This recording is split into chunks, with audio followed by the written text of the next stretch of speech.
Hello, everyone. My name is Liz Harris. My pronouns are she, her. I work for BikeWalkKC. I'm the events and marketing coordinator here.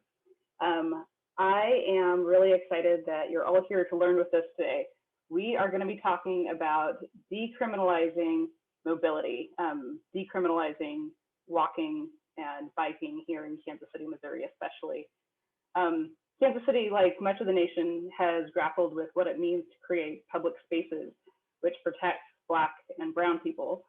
For BikeWalkKC, part of that discussion has included a push to decriminalize walking and biking. But lots of us want to know what that means and how would it work for our community. So in this info session tonight, we're going to answer that question and more. Just a couple of housekeeping notes. This session is being recorded and we'll send out that link later this week. So thank you all for joining us. For right now, I'm going to keep everybody muted and you can ask your questions and offer some talking points in the chat box that you've already found. We'll get to those questions at the end because we definitely want this to be an interactive session. Michael's got a little presentation for us and we'll be responsive to your questions here in a bit. So thanks again for joining us. Here is BikeWalkKC Policy Director Michael Kelley, and he's going to talk about our efforts to decriminalize walking and biking here in Kansas City, Missouri. We're excited to have him, and we're grateful for the support of the Health Forward Foundation for this program. All right, Michael, all right. All up to you. Thank you very much, Liz. Thank you again, everyone, for taking some time out of your week to sit down and learn a little bit more about what it means to decriminalize walking and biking. Give me just a sec. Okay, can I get a thumbs up? Make sure that people can see the screen. All righty. So let's see if I can get this to, why is it not? Okay, yes. There we go. Okay. Slideshow. Okay. All right. And okay, so again, what we'll be talking about today is the efforts to decriminalize walking and biking, an overview. So really quick, again, my name is Michael Kelley. I'm the Policy Director for BikeWalkKC. For people who may not be familiar, BikeWalkKC is the area nonprofit for cyclists and pedestrians. We work to make Kansas City a safer place to bike and walk. And you can see our mission is to redefine our streets as places for people to build a culture of active living. We do that through a combination of advocacy, which is my wheelhouse, education, community planning, and we also run the area's bike share program. So what I'm going to be talking about today is a presentation that seeks to answer 4 key questions. What does decriminalization mean? What does this look like in KCMO? What can you do about it? And where do we go from here? So to begin, let's start by asking the question, what does decriminalization mean? And it means, in very simple terms, addressing unjust laws related to walking and biking. So when we look at decriminalization, Merriam-Webster actually defines decriminalize as to remove or reduce the criminal classification or status of something. To put it another way, decriminalization means removing or changing laws that allow for over-policing. Changes can include reducing or removing penalties, moving enforcement from police to other authorities or departments, or completely repealing certain laws. So let's explore this further. How does decriminalization work within the context of active transportation, i.e. walking, biking, and rolling? It involves addressing low-level infractions. So while decriminalization often places some emphasis on low-level infractions, the importance of addressing these statutes can't be overlooked. Low-level infractions can be seen as something which nickel and dime someone into the criminal justice system. One jaywalking ticket may not seem harmful by itself, but when coupled with accumulating fees or multiple tickets, it can quickly evolve into something destructive. It must also include evaluating whether laws are making streets safer. So within the context of active transportation, the evaluation of laws should also include whether or not it can be demonstrated that the law actually makes the streets safer for people who use that form of transportation. What data is there to tell us that crashes, injuries, or fatalities decrease because this law is on the books? On this note, it's also important to ask whether the law contributes to the perception of safety, particularly for those folks who move without a car. And most importantly, a push for decriminalization should focus on statutes which disproportionately target Black and Brown people. The reason why decriminalization matters is because it ties directly into our society's broader efforts to create something which protects its most vulnerable.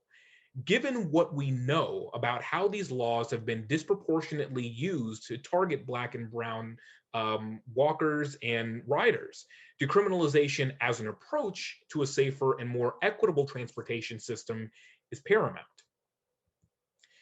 With that basis in mind, I want to take a few minutes to walk through some of the most prominent examples of how unjust laws impact active transportation in other communities. Our first stop is Jacksonville, Florida. So a 2017 analysis was conducted as a joint venture between ProPublica and the Florida Times Union to look at the enforcement of the city's pedestrian violations. There were several key findings, including crashes increasing. So Jacksonville averaged about 340 pedestrian tickets from 2012 to 2016, ranking it the sixth among the state's largest counties for issuing those tickets. Yet during that same period, it was ranked as one of the most deadly communities in the country for pedestrians. Tickets overwhelmingly went to Black pedestrians. So despite accounting for only 29% of the population, Black pedestrians received 55% of all the tickets written in Jacksonville. Another way to look at it is this. Although census tracts where the population is mostly Black had similar numbers of deadly crashes compared to other neighborhoods, residents there were ticketed anywhere from 2 to 5 times as much. And the harm beyond the ticket. The analysis also found that fines and fees from the tickets can be sent to collection agencies, which can lead to damaging an individual's credit rating. What's more, the tickets can lead to the suspension or full revocation of a person's driver's license. Next, let's go to Minneapolis. A 2016 report evaluated bicycle citations and related arrests between 2009 and 2015. Among the report's findings, Black bicycle riders were stopped more often. Despite making up only 18% of the population in Minneapolis as of 2014, Black people were stopped in 48% of the reports looked at for this report. The perception of these stops also differed based on race. So in the narrative section of the police reports evaluated, negative perceptions were more likely to be assigned to people of color. For example, of the 33 reports coded with the police perceiving the arrestee as confrontational, 22 were Black, 8 were white, 1 was other or mixed, and 2 were unknown. But most importantly, enforcement disproportionately fell on Black riders. Although each stop started with a bicycle-related offense, the final charges in the police reports included a wide variety of offenses. While white cyclists were about as likely as Black cyclists to wind up in the county jail, Black cyclists were more likely to have their bike inventoried or to be taken to the juvenile suspension center. Finally, let's take a look at New York City. Their local publication, Streets Blog, conducted an analysis of jaywalking tickets handed out in 2019. There were 2 key findings. First, tickets were overwhelmingly given to Black and Brown pedestrians. In 2019, there were a total of 397 tickets issued for illegal or unsafe crossing. And of those, a staggering 89.8% went to Black and Hispanic pedestrians. There's still a considerable discrepancy from a race perspective because those racial groups together comprise only 55% of the total population in the city. But there is also evidence of ticket hotspots.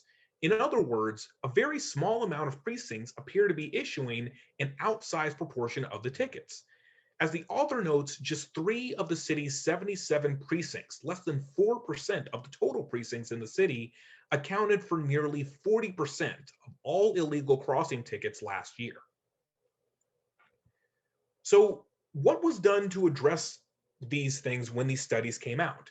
The short answer is it depends. So in Jacksonville, following the report from ProPublica and Florida Times Union, the Jacksonville City Council president and other lawmakers called for the suspension of issuing pedestrian tickets in the community. This followed the release of a bulletin by the Jacksonville Assistant State Attorney detailing the proper enforcement of those statutes. Beyond this, however, it doesn't appear that much has changed. I actually reached out to the reporter who covered this for ProPublica, and he told me that since 2018, it doesn't seem like much else has happened. In Minneapolis, the city council voted to repeal the measures that they had on the books against spitting and lurking. This was in direct response to how the law was being used to disproportionately punish Black residents. As the aforementioned report from the Minneapolis Bicycle Coalition notes, of the 10 instances in which people were cited for loitering, lurking, or spitting, all of the individuals cited were Black. And finally, in New York City, following the reporting from Streets blog, several members of the New York City City Council announced that it would launch an investigation into the racially biased harassment of pedestrians in the city. Additionally, a council member from Queens introduced legislation to decriminalize jaywalking in the city. So with that understanding of what it looks like in other parts of the country, let's now ask the question, what does this look like in KCMO? So when we think about unjust laws related to walking and biking in KCMO, what specifically are we referring to? For BikeWalkKC, we believe there are 3 portions of the municipal code which deserve special attention. They are as follows. Dirty wheels. So according to section 70-268 of the municipal code, all vehicles in the city, including bicycles, are prohibited from being used if they leave mud, dirt, sticky substances, litter, or foreign matter of any kind on the street. Additionally, with the inspection of bicycles, section 70-706 allows any uniformed officer to stop someone riding a bike and inspect the bicycle to ensure that it is in proper adjustment or repair. And finally, with jaywalking, section 70-783 is the jaywalking portion of the municipal code. Under this portion, people aren't allowed to cross or be in the street at any point other than the crosswalk at an intersection. So we know which measures have been identified, but what makes these portions of the municipal code in particular bad for people who bike, walk, or roll? It starts with vague language. So this issue begins with vague language, and it particularly relates in 2 key ways. First, these laws are written in an inherently broad way that allows them to be applied to a wide swath of potential violations. Second, they set standards of behavior that are impossible for most, if not all, people to follow. Take the dirty wheel statute, for instance. Given the recent snowfall here in KCMO, it's unavoidable that cars or bikes or any form of transportation moving on city streets will be able to move in a way that keeps the wheels of said vehicles clean. Every person on our streets will be in violation of this law. Little evidence from the Kansas City Police Department. So additionally, we've been unable to get any evidence from the Kansas City Police Department that these laws are being enforced in a way which is actually making the streets safer. Without knowing the frequency of or location of the citations, we can't see if there are patterns or other indicators for how these statutes are being applied. For example, there is no data from the Kansas City Police Department to show us where or how frequently they are using the statute on bicycle inspections. And finally, we've already begun to hear troubling accounts of how these laws may be getting used. We have received at least two submissions through our Share Your Story offering that shows that the people who work in public defenders' offices and investigators for those staff have been involved in a number of instances where their clients have been cited for jaywalking in a very troubling manner.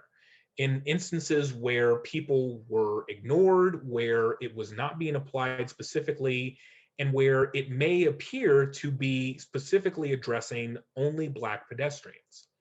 So the concern with all of these things is that if the measures are vague, if the measures have no evidence that they're actually working to make streets safer, and if there's actually troubling accounts that they may be leading to over-policing, particularly of Black and brown pedestrians and cyclists, then clearly something is wrong here. So it's clear that something has to change, and that is what Ordinance number 210100 attempts to accomplish. So it's a direct response to an inquiry. So after identifying these statutes, BikeWalkKC brought them to the city's attention. Mayor Lucas had already announced an effort to review the full municipal code for opportunities to decriminalize various activities. We brought these to his attention as an effort to focus some of his work on statutes related to active transportation. Now, the ordinance currently repeals 2 of the 3 sections. So as the measure is currently written, 2 of the 3 statutes, dirty wheels and bicycle inspections, would be fully repealed upon adoption. The statute on jaywalking is not fully repealed. Instead, it is rewritten from the previous form of the municipal code. And so as it relates to right now, we are currently working with the city council to try to modify the language. What would be ideal would be the full repeal of the jaywalking statute in line with what is proposed for the other measures and a specific requirement for more detailed data collection by the Kansas City Police Department. Unfortunately, because the city doesn't have local control of the police department, getting everything that we have asked for here will likely be a challenge. Of course. There we go. Okay. So what can you do about this? Help us advocate for decriminalizing walking and biking here in Kansas City. Speak up. You can start by speaking up in favor of decriminalization, but what does that mean? Well, there are several things you can do. Email your elected officials. We have set up a campaign page where you can send a simple message directly to the mayor and your council members. One important note, you do need to customize your message in order to send it through this portal. Submit public testimony. Besides reaching out to your own council members, consider submitting public testimony for the ordinance as well. Draft a message of support and send it to publictestimony@kcmo.org. If you do send testimony, be sure to get it in by noon on Tuesday, February 16th. The reason why we're asking for noon on February 16th is because we need time for the city clerk to be able to upload these and for the members of the transportation committee to be able to review these before they debate the ordinance the next day. Currently, our understanding that the ordinance will be held tomorrow until the 17th. And so that's giving us more time to reach out to folks like you to talk about issues like this and ultimately give people more time to reach out and make their voice heard on this important issue. Additionally, consider sharing your story with us. In the absence of data from the city, it's even more important that we hear from folks like you to help the city council understand that this legislation deserves action. Please use the form to share your story with us about what you've experienced while walking while Black. And finally, consider joining our advocacy mailing list. Regardless of what happens with this ordinance, there will always be more work to be done. The best way to stay up to date on that is to join our advocacy mailing list. So help us spread the word. So you've taken all those steps or you live outside of KCMO. You can still assist our efforts to decriminalize walking and biking in KCMO, and this is how you do it. Share our webpage. Our webpage on decriminalization has plenty of information about the issues and features, links to all of the tools to help folks get involved. Share it with your social networks and encourage your friends who do live in KCMO to get involved. Organizational letters of support. If you're an organization located in KCMO, you can provide a letter of support for decriminalization. We are fortunate to already have support from several organizations, including the Major Taylor Cycling Club, Black Men Run KC, Environment Missouri, Ivanhoe Neighborhood Council, and even the Health Forward Foundation, just to name a few. More letters signify that this is an important issue, supported by a diverse cross-section of individuals and organizations, which help to increase the chance of the ordinance ultimately being adopted. So the last question that we need to answer with this presentation is, where do we go from here? And what more needs to be done after this campaign is over? So in KCMO, we need to continue to advocate. We have to understand that creating a safer, more equitable transportation system for our most vulnerable road users doesn't stop with this ordinance. We must continue to advocate for the implementation of policies like Complete Streets and Vision Zero. We must also speak up for greater, more dedicated funding for those modes as well. And we must also push for more data and transparency. It is unlikely that this legislation will produce all of the changes necessary to create the robust data set needed to fully understand this issue. While the issue is aligned with local control of police, it is still important for someone to speak about the lack of transparency. That is why we will continue to look for ways to highlight that discrepancy and work to lower it. So, what does this effort look like outside of Kansas City? It starts with evaluating other communities. It is possible that laws like what we're targeting here in KCMO are on the books in other communities, but we don't know for sure. The best way to find out will essentially be to replicate what we did here. Look through the municipal code, identify the most problematic of the questionable statutes found, and bring it to the attention of city officials to begin the process to change them, and provide support where needed. We want to help where needed, whether it be Kansas City, North Kansas City, Westwood, or another place entirely. That means continuing to bring attention to this issue and giving our partners in other communities the tools necessary to speak up and create change. So with all of that, let's have some questions. So thank you again for listening to me ramble on for almost half an hour. So Liz, what questions can we answer? Thank you, Michael. I appreciate that. So I'm going to start with asking folks if they have any questions to go ahead and drop them in the chat box right down there. Or if you would like, you can go ahead and get my attention on here and I'll just call on you, I guess.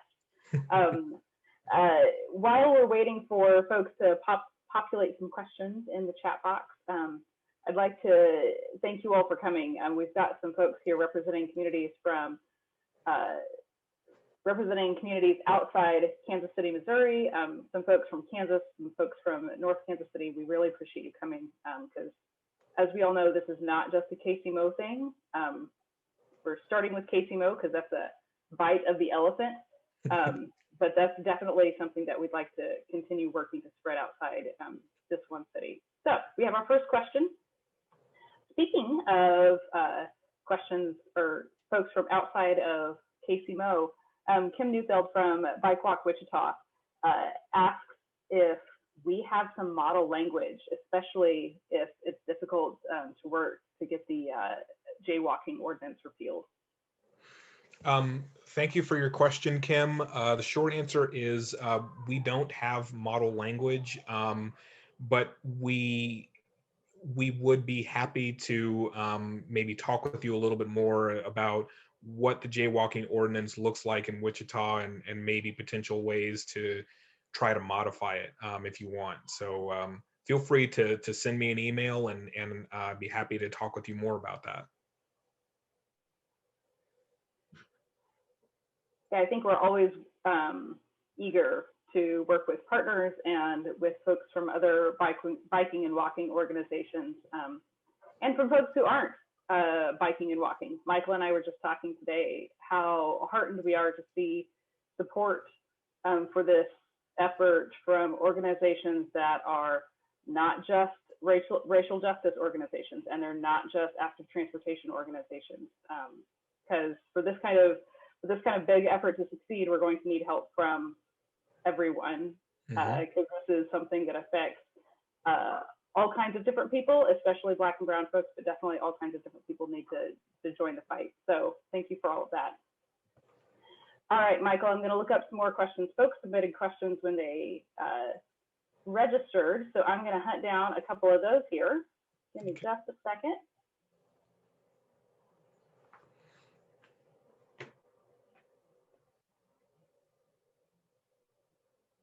So one question that we had was especially related to jaywalking. Often jaywalking laws are viewed as a safety issue for the pedestrians themselves. So how I guess how true is that? Number one, do jaywalking laws actually protect pedestrians from getting hit?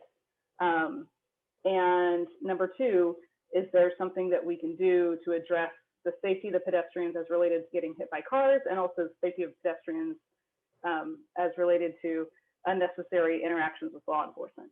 Sure. So I'll try to answer all those questions, and if I forget, then feel free to remind me.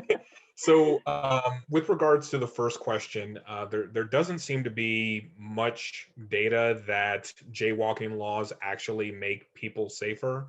Again, looking at a place like Kansas City, Missouri, for instance, over the last 10 years, we have seen pedestrian crashes, serious injuries, and fatalities actually increase and trend upward for the most part. And this is despite having the jaywalking laws in place. Without having an ability to see where these tickets are being given and what impact that has potentially had on the built environment, the best we can do is look at the crash data, and the crash data tells us that despite having a law on the books, jaywalking laws have continued to increase. To answer the second question about what can we do to make streets safer for pedestrians, the shortest answer is making streets safer for everyone. So something that BikeWalkKC advocates for is what is known as complete streets, and often that can involve a number of changes to the built environment to make it easier for people to be able to traverse regardless of their preferred mode of transportation. As it relates to pedestrians, one element that we know contributes specifically to serious injuries and fatalities is the element of speed. The faster that a car is going, or a faster a driver is going when it hits a pedestrian, the higher the chance that a pedestrian will die as a result of those injuries. And so one of the simplest things that can be done is to lower the speed limit. That can be done through sometimes lowering the speed limit itself. Also can be conducted through things like a road diet, which takes a lane of traffic and reallocates that for additional uses, whether it be sidewalks or some sort of physical separation between pedestrians, cyclists, and drivers, or something of that nature. And then, Liz, what was the third question again? I apologize. No, I think you got it. I think that you addressed all three of those. Oh, okay. Okay, good. Yeah. The questions were about pedestrians and how we can keep them safe, both from traffic crashes as well as unnecessary interactions with law enforcement. Great. Okay. We have another question from Amy. If local police are reluctant or unable to get data on these issues, can the Public Defender's Office help with data? That's a good question, Amy.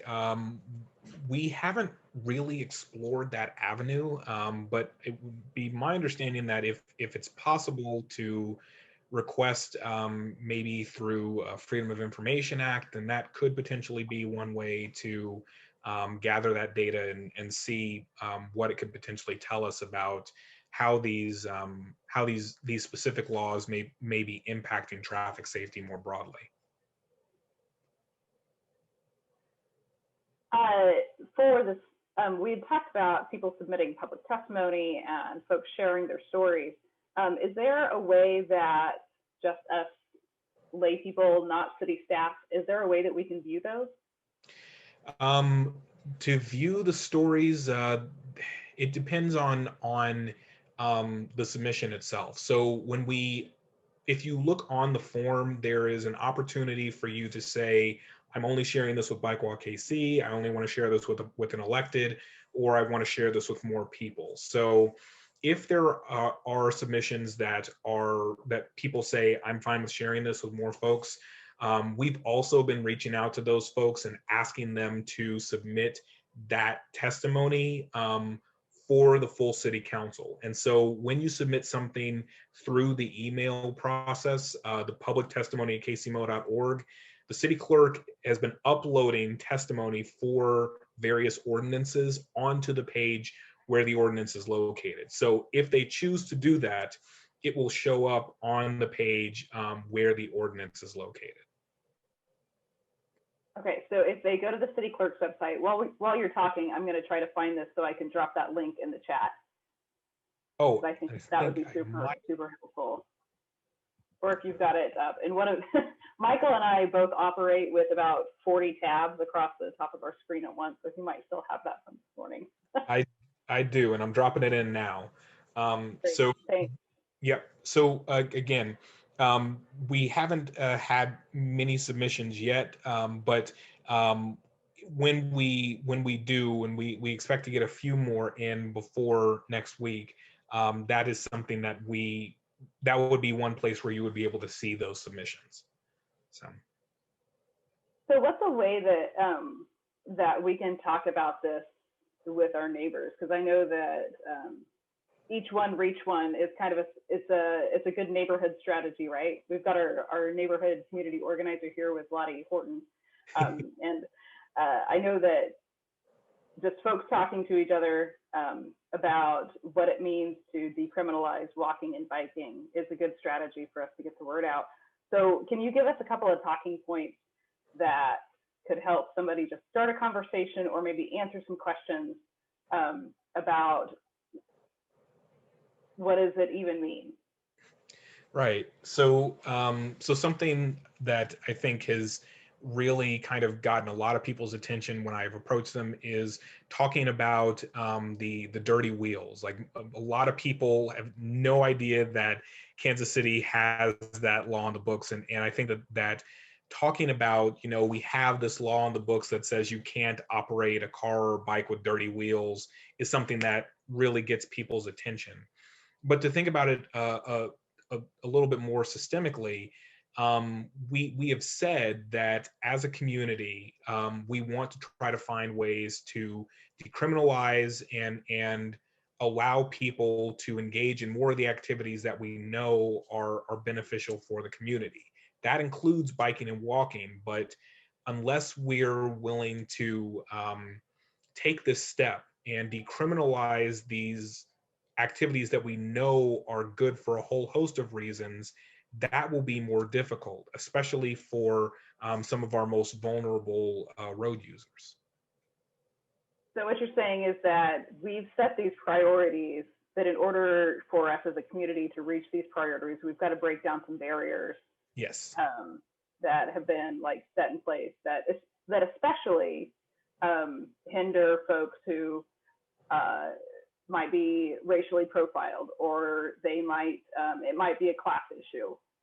If your bike looks, maybe old and rusty, then that's probably more likely to catch the attention of a law enforcement officer than a shiny, expensive-looking bike. Right. Absolutely. That's a very, very good way to put it. So. Got it. Great. Okay, so let's go back to the questions that folks submitted when they registered, and let's grab some new ones here.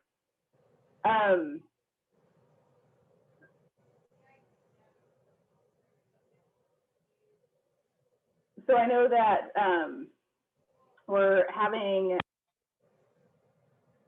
Oh, Liz, you cut out. Can you hear me now? Yes. Okay, great. Who knows? The robots. Let's talk a little bit about kids. Can you talk to us about how this might make a difference for young people, not just us grown-ups? Sure. So to take a step back for a sec, I think that there are actually some examples from some of the other communities that we learned about as we were researching this that show that this is very much an age issue as well. So in Minneapolis, for example, the vast majority of the tickets that were being handed out to young people, people under the age of 29, I think for the most part. So anywhere from I think 16 to 29 was one of the highest groups of cohorts. In Detroit, actually, up until about a few years ago, children under the age of 12 were not allowed to ride bikes in the street at all, even if they had parent supervision. And that ultimately led to a push to decriminalize and take that law off the books, specifically because it's ridiculous. How many times do children go with their parents to ride a bike somewhere and to tell them they can't do that? That hurts families. And the other way to think about it is that this is a way for people to get involved. This is an opportunity for children and young adults to make their voice heard on an issue. It is something that will directly impact you, as we not only work to create a more equitable city, but something that is more environmentally friendly as well. The reason why we've been able to get support from the likes of Environment Missouri and from the local chapter of the Sierra Club is because if we're not working to create spaces where everyone can do the activities that are good for the environment, like walking and biking, then that's ultimately going to hinder our overall efforts. So speaking of other communities, I'd like to hit on the data question one more time, because I know that this is a question that we have sometimes. So we don't have a whole lot of data from KCMO about how these laws are used, if there are arrests associated. What we have so far is we have some really great anecdotal evidence from several different sources, but we don't have hard data for us. These other communities do have hard data. So how do we, I guess, can we draw a reasonable conclusion that this is happening in Kansas City, Missouri too? That there's good data, or that this is sorry, that these laws are that they're unnecessary, or that they're causing harm, I guess, for the people that they're being used against. In the absence of data, can we conclude? Right. Okay. Thank you. That was a much clearer sentence. So with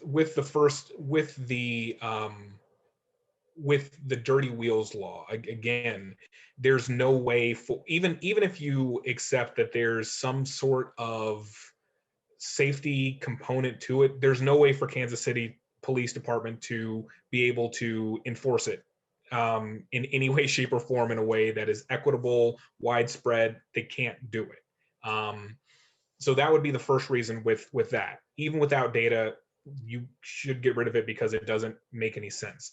The second one, with regards to bicycle inspection, as far as we know, the Kansas City Police Department does not require police officers to be actively trained on how to maintain a bicycle. I'm sure that Laura, our education director, would be much more better equipped to be able to pick out something wrong with a bike than an officer off the street. No offense to the officer on the street. So in the absence of having data about the bicycle inspection stops, we have to assume that not every officer knows how a bike should be in good repair. So why should they have the power to stop someone and evaluate whether it's in good repair if they don't even know what good repair looks like? And with regards to the jaywalking laws, again, KCMO has had to adopt additional legislation specifically related to complete streets and Vision Zero, in part because we are not doing enough to protect our most vulnerable road users, and that includes pedestrians. So if that is the case, the jaywalking laws have been on the books for this entire period. They've been on the books for decades. how can we reasonably justify continuing to ban people from walking or potentially crossing at some point other than the crosswalk when we still have so many parts of the city where sidewalks and crosswalks just aren't there, or where we are living in a place where we continue to see large swaths of the population who are being killed by crashes. It simply doesn't make sense for us to continue to have these laws on the books if the little data we do have shows that we've had to take additional steps because even with those laws being in place. That makes so much sense. I think that's the first time I've heard it explained in conjunction with Vision Zero and Complete Streets. I think you're right.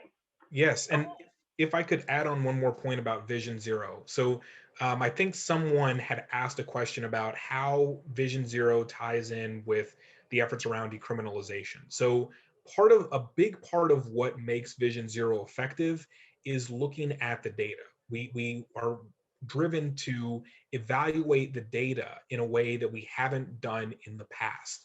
And so what we should take from this, in an ideal world, we would be able to see the crash data, see the pedestrian injury and fatality data, and then also be able to drop in data about where the tickets have been issued relative to those places, and be able to see if the tickets have led to a decrease in the crashes.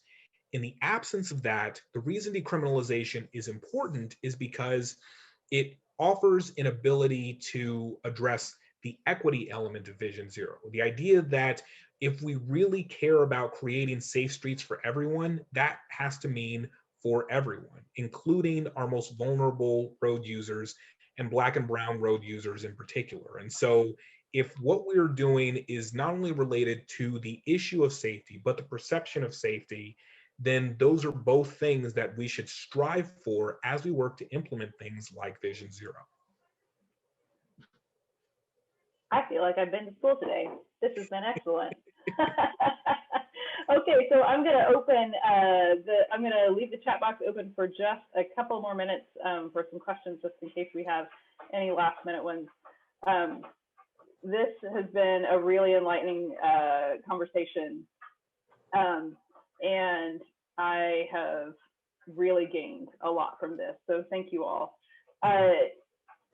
So just a quick follow up to this conversation while we're waiting for any last minute questions. I am going to send out a follow-up email tomorrow that will include our links from today, so that link to the city clerk's website for KCMO where you can see submitted testimony. I'm going to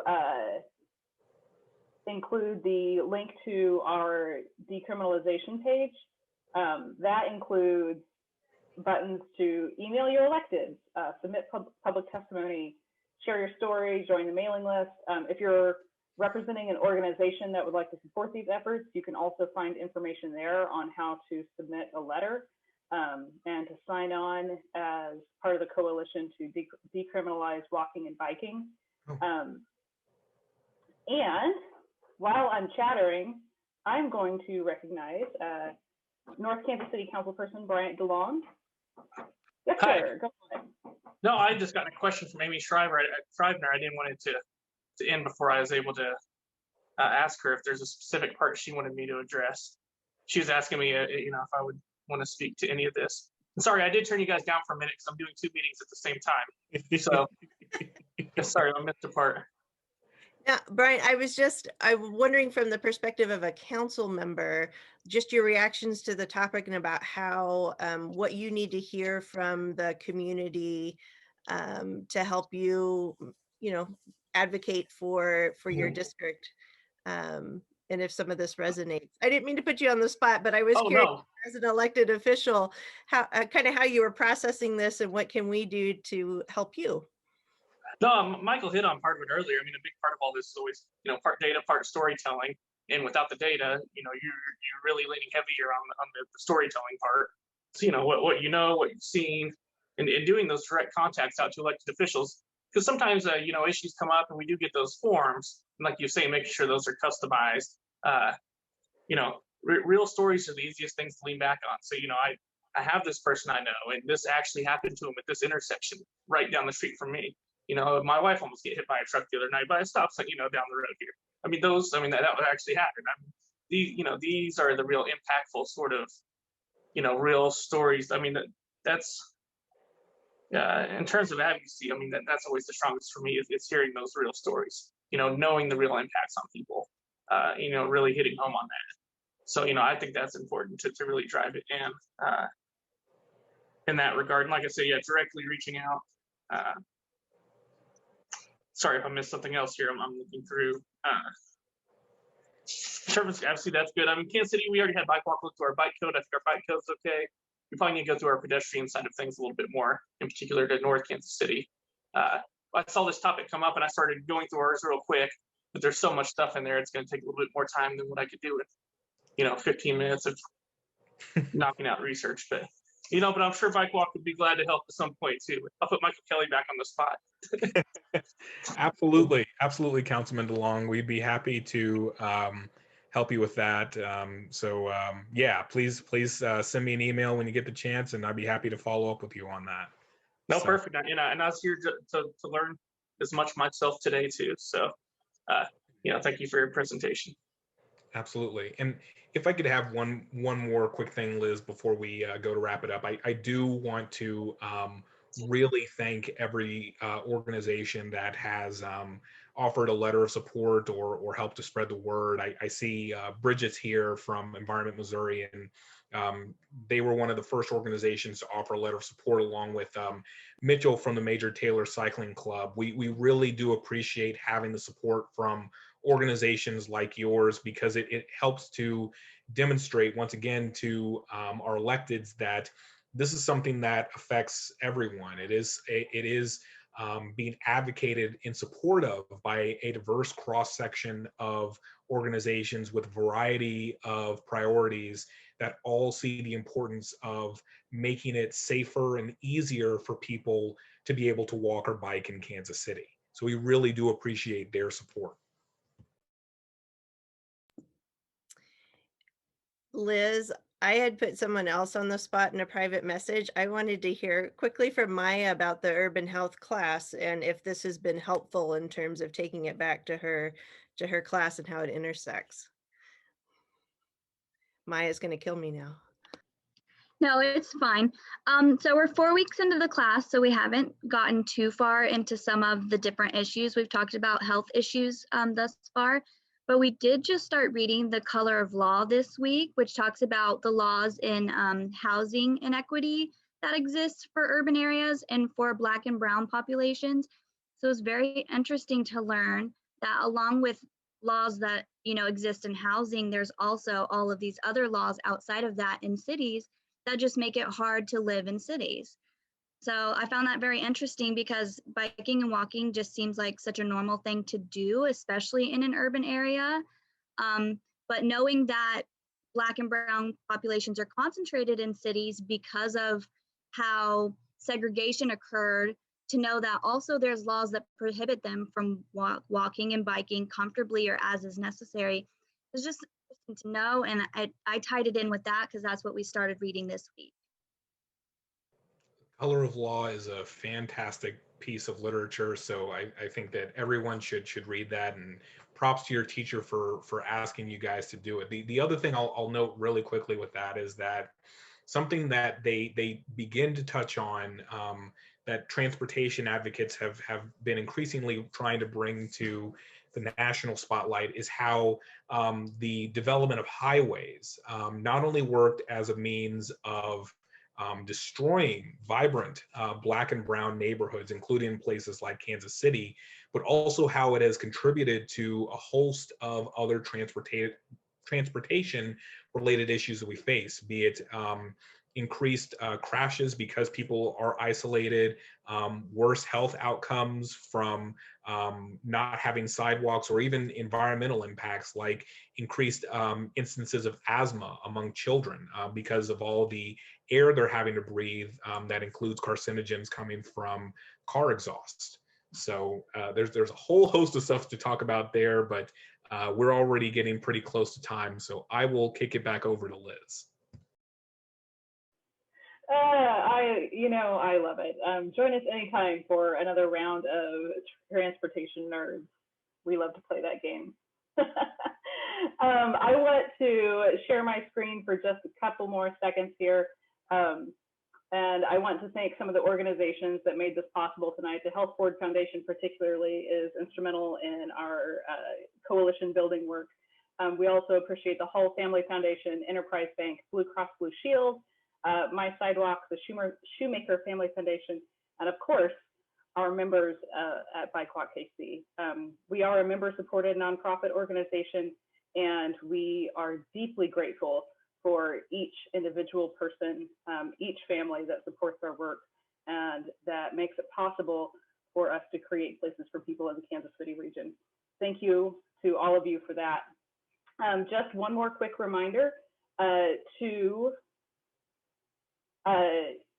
join our advocacy email list. If you are not already on that, we'd love to see you there. You can learn, be the first to know about events like this. You can also join us for our Advocacy 101 and get into some of those details that Councilman DeLong mentioned about telling authentic stories that will really catch policymakers' ears and eyeballs. We'll talk about that in Advocacy 101 coming up at the beginning of March, so that's coming up soon. Join our advocacy email list. You can text BikeWalkKC to 52886, and I'll put that information in the follow-up email that I send out tomorrow as well. Thank you, each of you, for coming out to this. I know that this is a big task, but I also know that we've got our best people. You guys are our best people. We've got our best people on this. And we are determined, and we're hopeful, and we're confident that we can make big change in the Kansas City area. So thank you all for joining us tonight. Go ahead and get ready to follow up on those emails to your representatives and those conversations with your loved ones and your neighbors. And we're going to decriminalize walking and biking in Kansas City, Missouri. And then the rest of y'all communities are next for coming there too. Thank you all for coming tonight. I appreciate you, and we will see you next time.